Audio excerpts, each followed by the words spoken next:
Trời muốn bán đâu là chạy muốn bán đâu rồi, được kế đi. Bé bán đâu là để chỉ biết gì trong đi co nè. Tôi trời của bọn này nó không chơi nó làm nó chết bù sữa.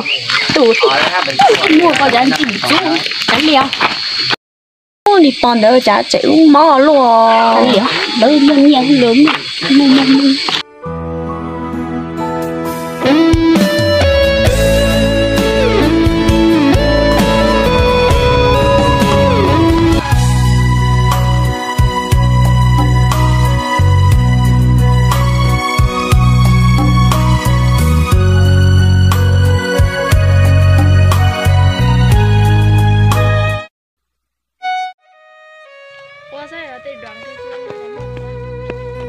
không ấy chứ là nhau vì trong cái xe lo là nhau thế chế rồi không mua ạ mua mà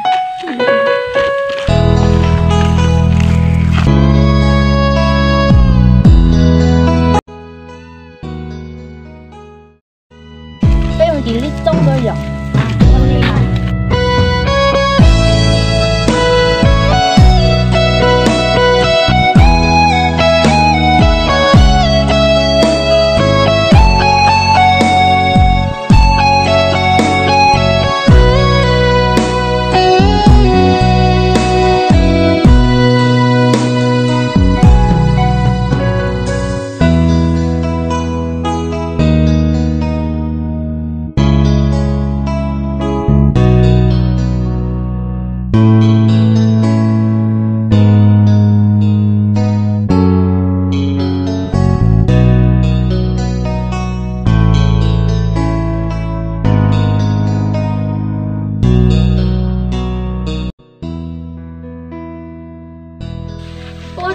cho con tôi nó xí rồi mà không có cái này đâu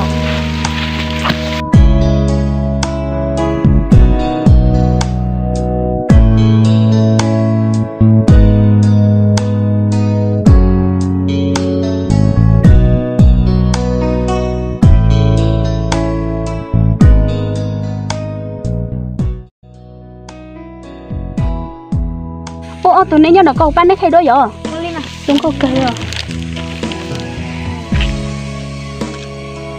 chúng có cây rồi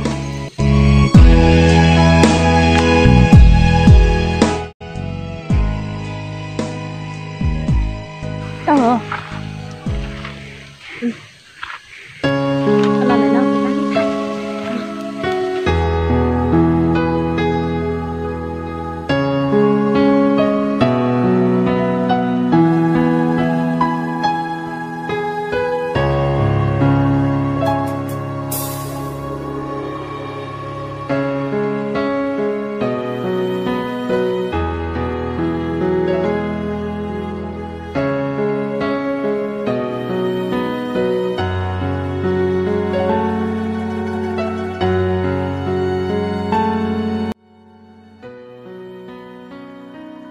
tuần nên để với một chế rồi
nó sẽ nhà trẻ rồi.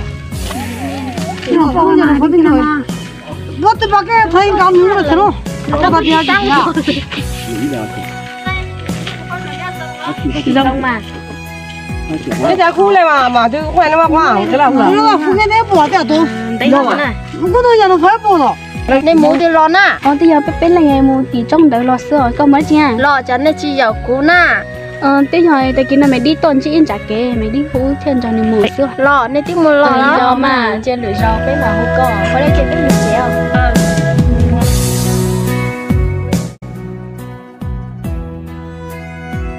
Ôi lỡ nè bao nằm mò mà mua ít bao mà trẻ mò đi mò.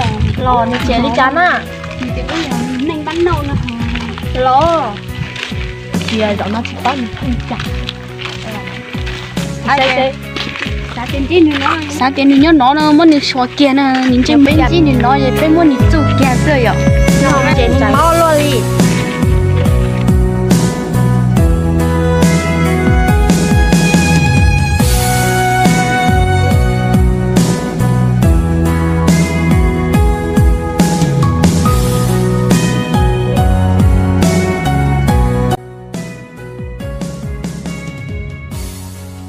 Chế ở trên bên lên mà mua cũng chế đó. Rồi cũng mua gì thì giàu mấy đó nữa. Đi không? Ta chỉ mà xin chưa?